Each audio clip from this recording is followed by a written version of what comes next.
Man, family, what's going on? You know what I'm saying? I'm live with the Solutionary himself, man. RBGDNA presents Mr. DMeezy. You know what I'm saying? We about to chop it up on a few topics this evening.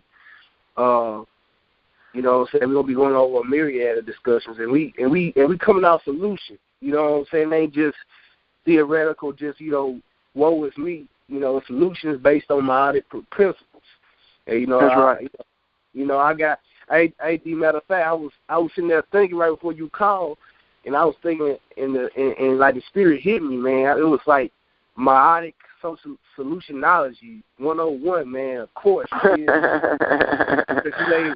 because like I discussed with you before, man, this is a different approach to what I'm saying, where the elders have done it, man. But it's a different approach where we integrating different people with various perspectives and stuff like that. Because it's really about the people and helping the people. And y'all, if y'all go to RBGDNA, it's approximately 26 videos on YouTube, and on Facebook maybe a little over 30 videos of you interfacing with different crowds and different individuals of Mr. DMeezy here to let y'all know, man, that this ain't no new thing. This brother's been around, man. Matter of fact, when I met the brother back in 2011 at Jackson State, he was already a vet in this thing. You feel me? So, we just gonna be talking about,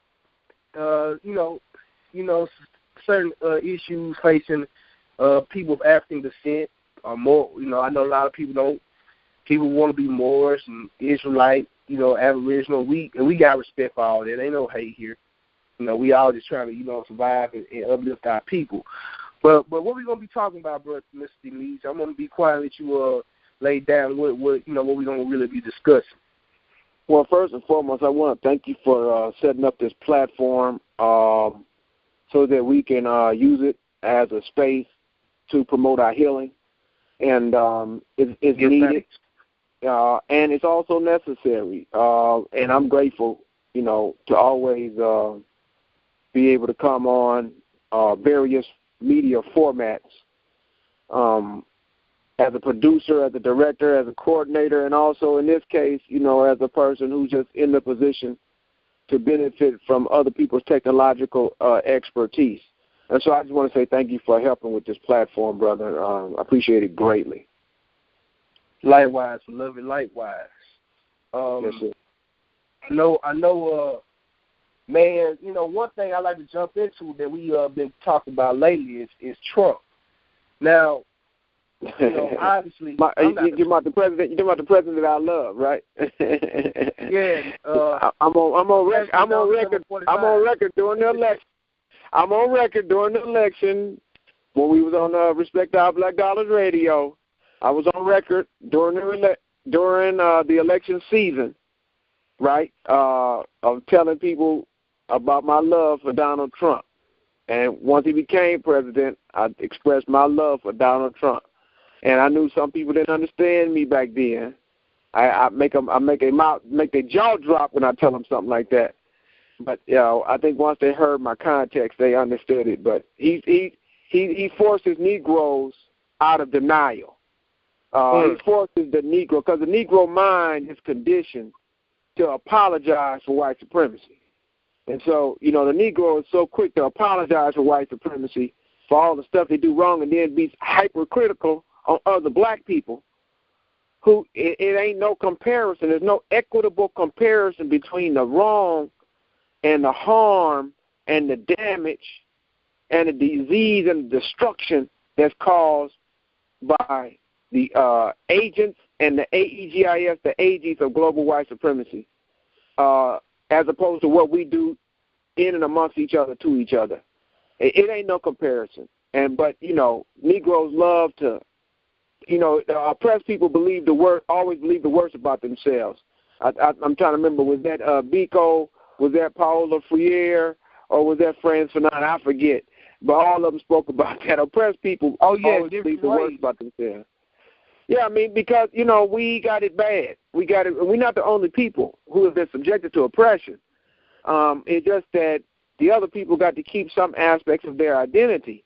of their cultural heritage, of their norms, their values, their mores, their folk ways, their sense of self, their sense of manhood and womanhood.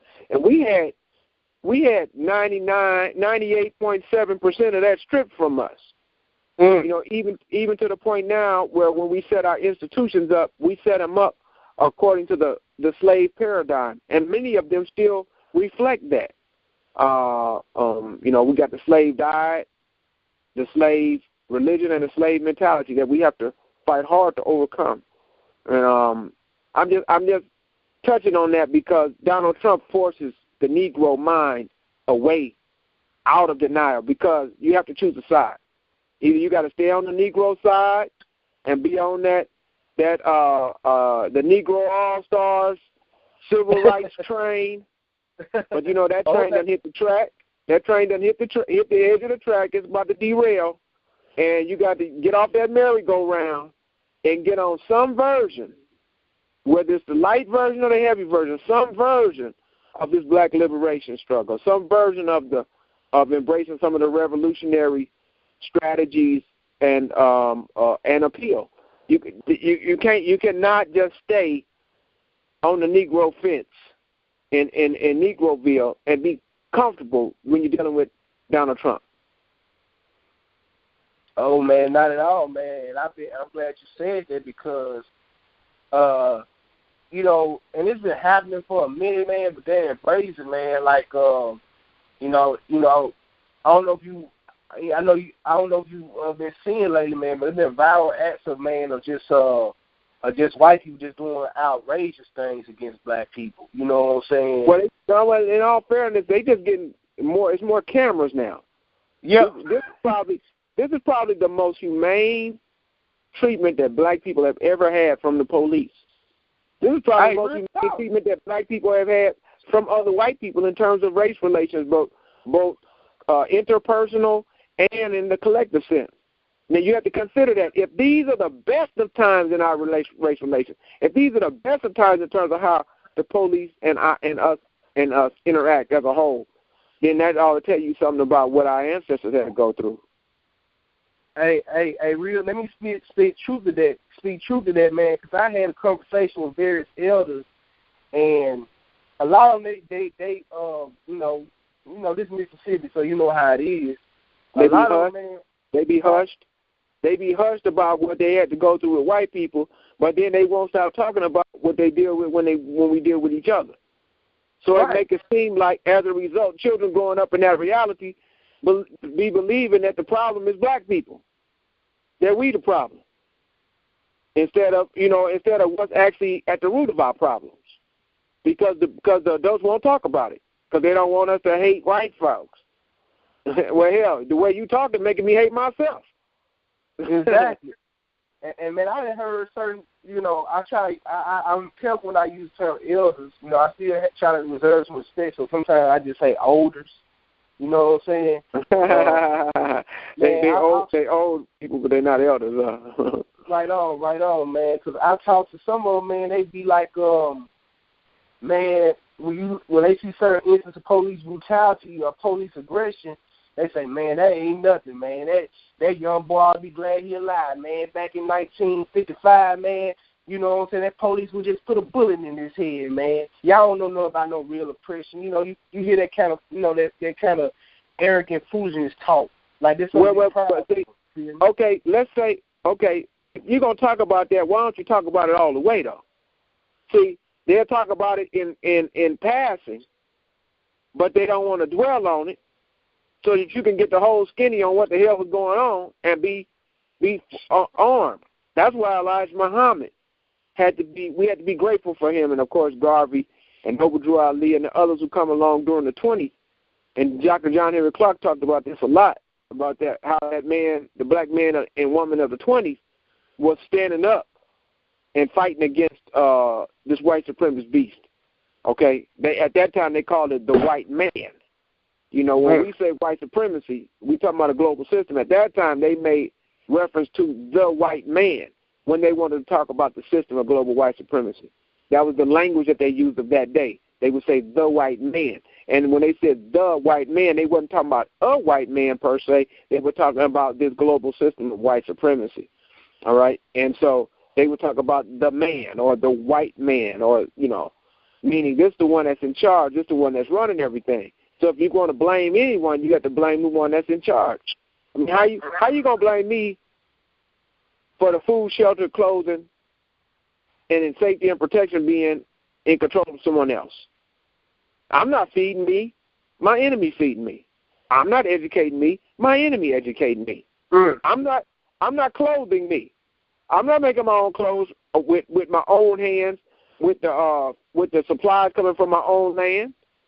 You see, I'm getting that from someone else. Because by the time I got on the Monopoly board, everybody else had already went around and had property.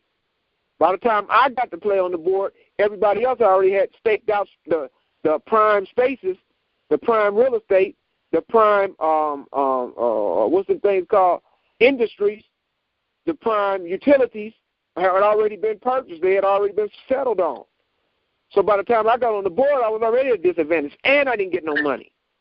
All I got to do was go to jail. They say, do not pass go, do not collect $200. so I'm getting cheated all the way around, and that's what our ancestors had to go through, and that's why if you listen to those old songs in the black church, that's why you hear certain songs. That's why I got to be grateful for Donald Trump, because Donald Trump forces us to have to deal with that, forces us to recognize our own individual inefficacy and team up in groups if we want to do protests. Make us realize that voting in and of itself cannot be the solution. It can be a part of a solution, but it cannot be the solution in and of itself. Elections cannot be the solution in and of themselves, unless, of course, we elect our own selves to solve our own problem. So it forces us to mature in a lot of ways that a certain group of us have purposely went out of the way to not do. And that brings you to my next question, man. Do you think the reaction that we're seeing amongst the masses of African people, black people in America, is that reminiscent to the hysteria that the European Americans was going through when Obama came into play? No, because if you look, the opposition to Trump ain't primarily black, it's primarily women. Okay. Real? Okay, you got to think, the people that were putting on the largest protests started directly after he got in office, and all those women, over 1 million women got out there across the nation.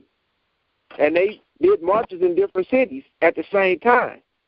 It's so true.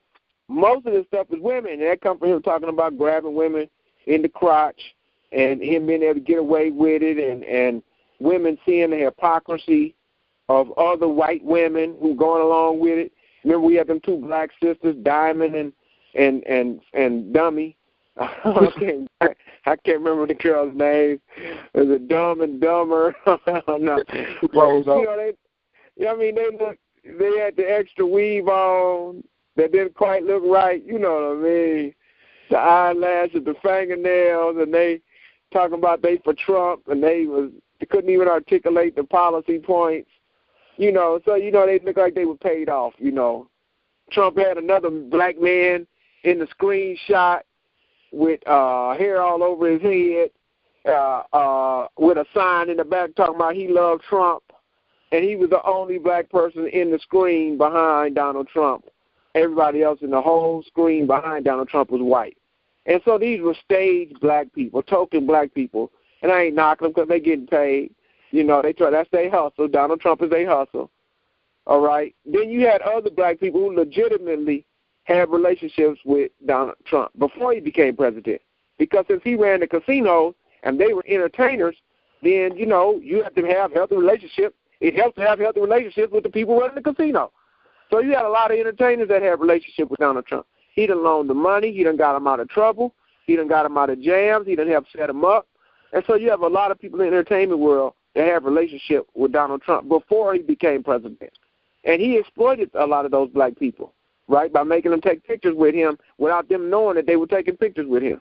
He invite them on up. They go on the elevator, come on up, and when they come on down, he there with them, and the cameras are there at the same time. And they're like, oh, damn, he got me. You know, yeah. Black people don't hate me now. He was like one of the, like, you know, he was like a very talked about person in the hip hop circles for a good minute. Before the election, though. See, this is before the election. Yeah, before. So that's the thing that a lot of people don't want to deal with or don't feel comfortable dealing with, is that Donald Trump have black people that have money, black people and entertainers, have had access to Donald Trump for some time, and he has had access to them. And as a result, they have these long-term relationships. And so, you know, people have a hard time dealing with that sometimes. All right? They have a hard time dealing with that. But, you know, it's not Donald Trump's fault. Donald Trump was loaning money to both sides, Democrat and Republican. Donald Trump got dirt on both sides. None of these politicians, I mean, if you're in politics, you can only be so good. Okay?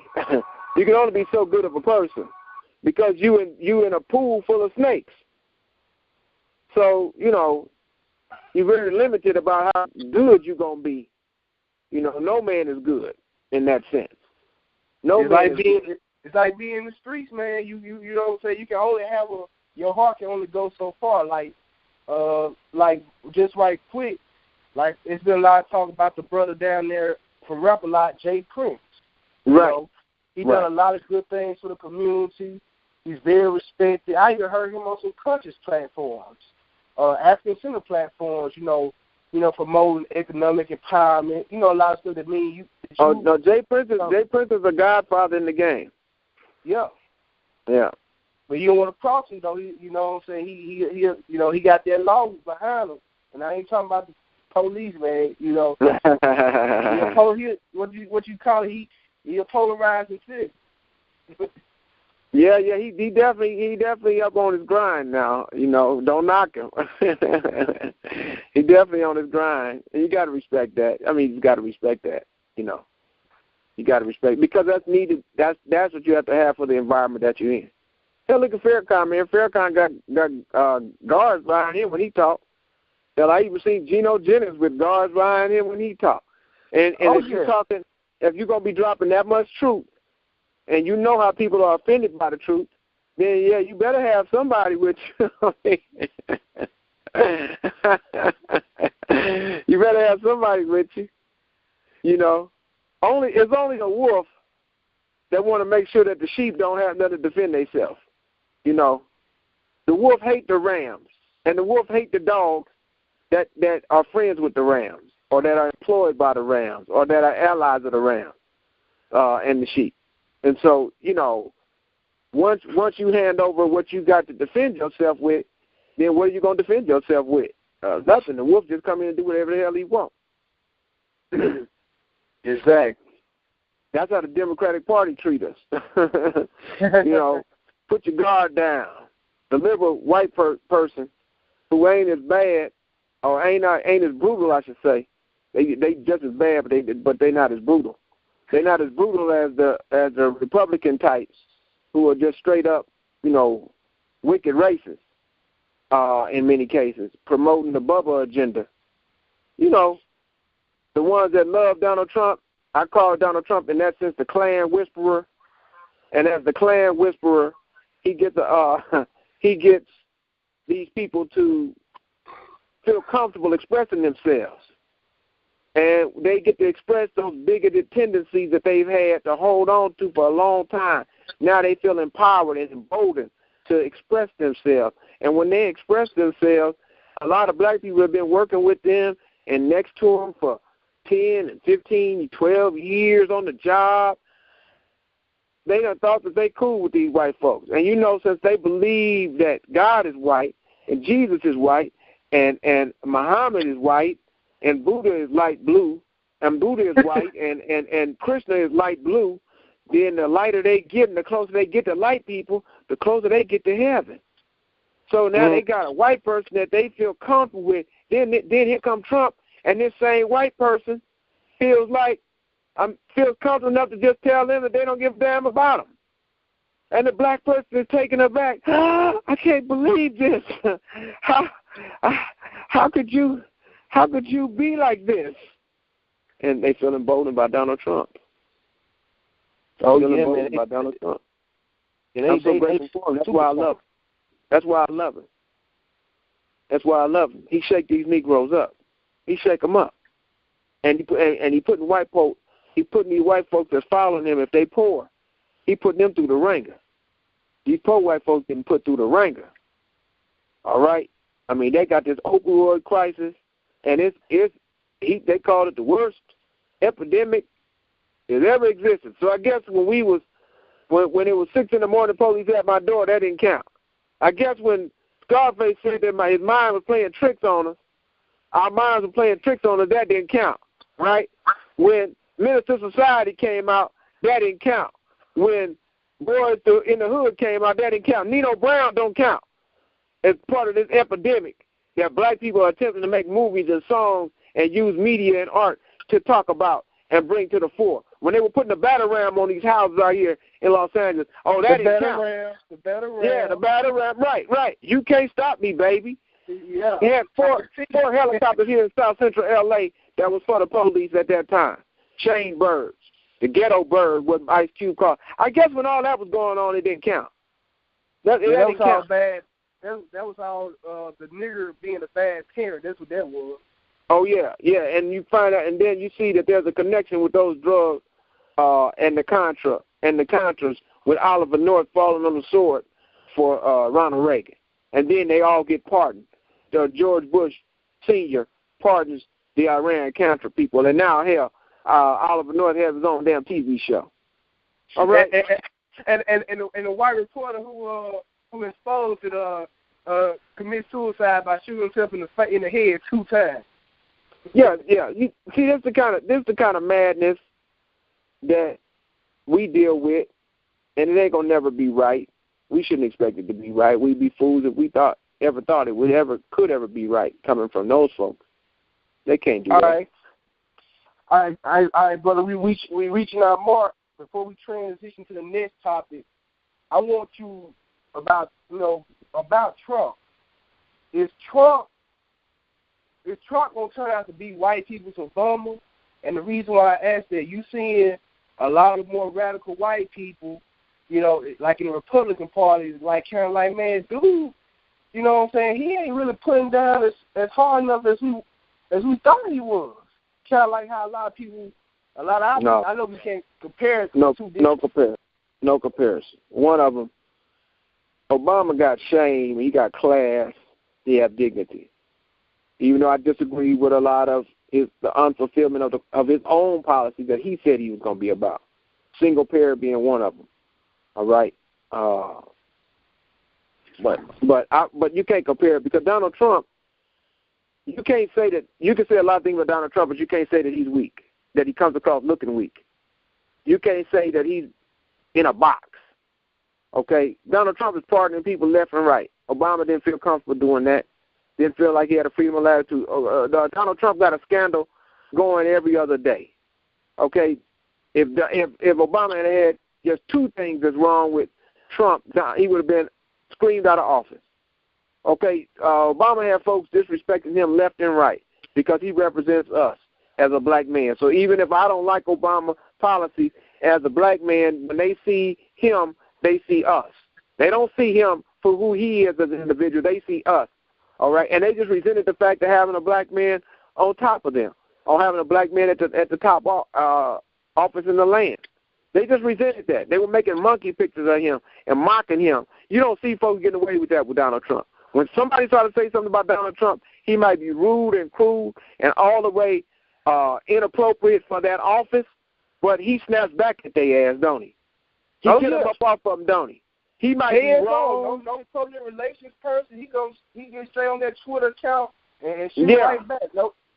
As wrong as hell and totally uncouth and lacking the appropriate dignity for that office, just all the way out of bounds.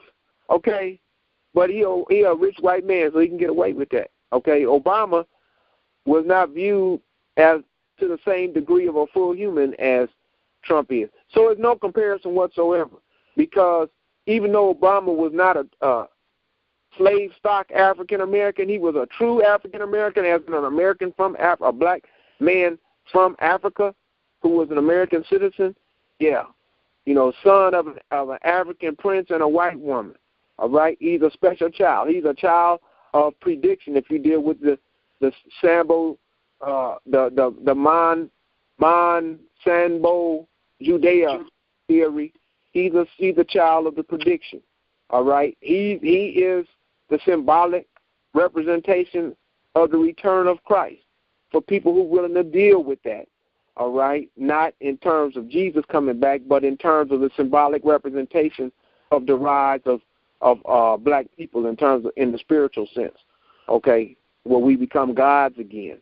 He's the signal for that. For people who can deal with that, you can't compare that with Trump. You can't compare it with Trump. Trump is a whole other thing, because we still live up under the system of global white supremacy. You can't compare that with Trump. Trump is not going to be the Obama, because many of us are disappointed with Obama. I can't say that many people are going to be as disappointed with Trump, because he make them feel good while he fucking up everything. He emboldens white people to feel good about their whiteness. We can't say the same thing about Obama. Everybody was always on pins and needles waiting for anything to happen. Because even when he did good, he never did get full credit for it. He still got cursed out and disrespected, even while he was doing good for the country. Truly, that was an excellent closing statement to that session. It was right in his act too, God. Well, man, what we gonna do, family? We gonna close this session out. We're gonna take a quick break. You did what I'm saying, a little intercession like they used to call it back in the old days, them old movie theaters. And we'll be right back with y'all with the next topic. And like I say, it gets better and better as we go deep down the rabbit hole, man. You feel me? So y'all stay tuned. One. All right, Motto Tip.